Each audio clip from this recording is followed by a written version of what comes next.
septembre 2022, les comptes bancaires de MTN Cameroun ont été saisis en exécution de plusieurs ordonnances non contentieuses, c'est-à-dire en l'absence de MTN Cameroun.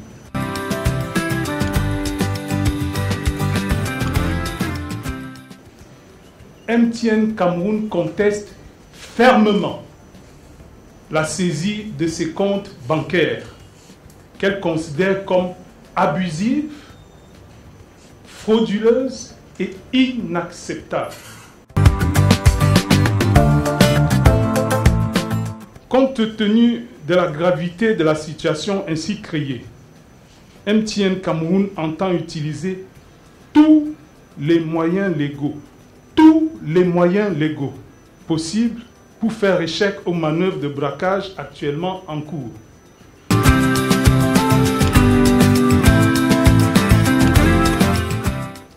MTN Cameroun souhaite par conséquent que le droit soit établi. C'est tout ce que nous demandons, que le droit soit dit.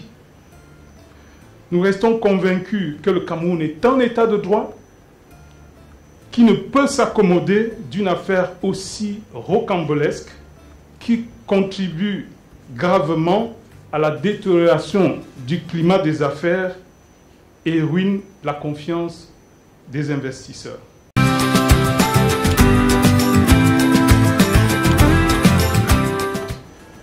Dans leur requête adressée le 31 août 2022 au président du tribunal de première instance de Douala-Bounanjo, ces avocats prétendent que Bessinver a été dépouillé de ses actifs en Afrique du Sud par son banquier sud-africain. Ils cherchent donc à récupérer auprès des sociétés sud-africaines basées au Cameroun un montant, tenez-vous tranquille, de 259 milliards de francs CFA, présentés comme étant la valeur des biens immobiliers dont ils disent que Bessinver aurait été spolié.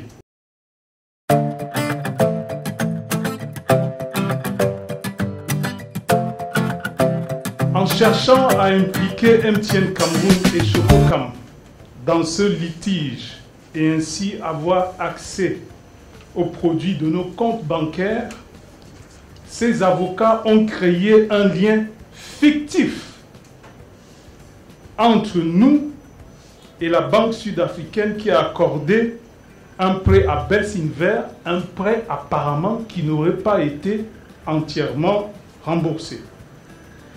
Ils expliquent que la banque sud-africaine compte parmi ses actionnaires l'entité sud-africaine Public Investment Corporation et prétendent que la Public Investment Corporation est l'actionnaire majoritaire de MTN Cameroun et Chococam.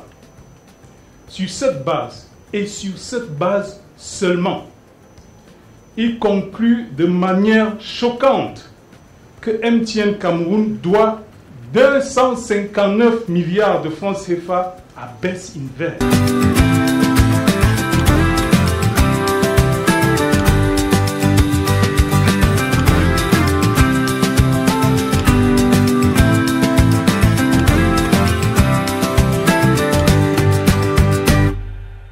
Les liquidateurs de Bessinver ont par conséquent intenté une action en justice devant le tribunal de première instance de Douala-Bounanjo pour s'opposer à la procédure engagée au Cameroun au nom de Bessinver par des avocats qui se sont présentés comme étant les conseils de Bessinver, sans en avoir le mandat.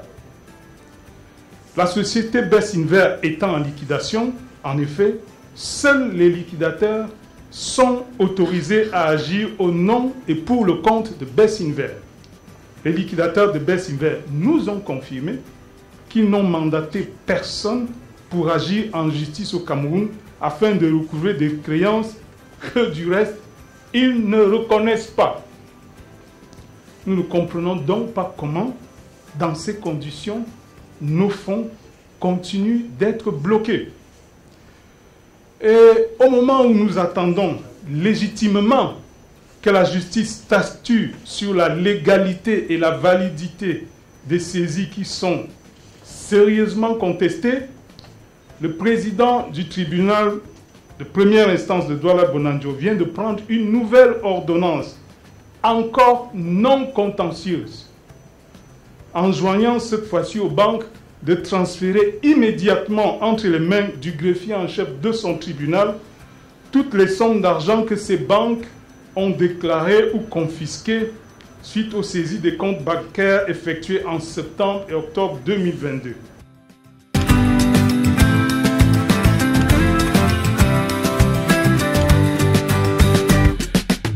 Il est à noter, et c'est une curiosité, de cette autre ordonnance non contentieuse du tribunal de première instance de Douala-Bounandjo, que le président de ce tribunal attribue à son greffier en chef une rémunération. Le mot n'est pas de nous, il est écrit noir sur blanc dans l'ordonnance, une rémunération de 0,3% par trimestre sur les sommes d'argent qui auront été transférées.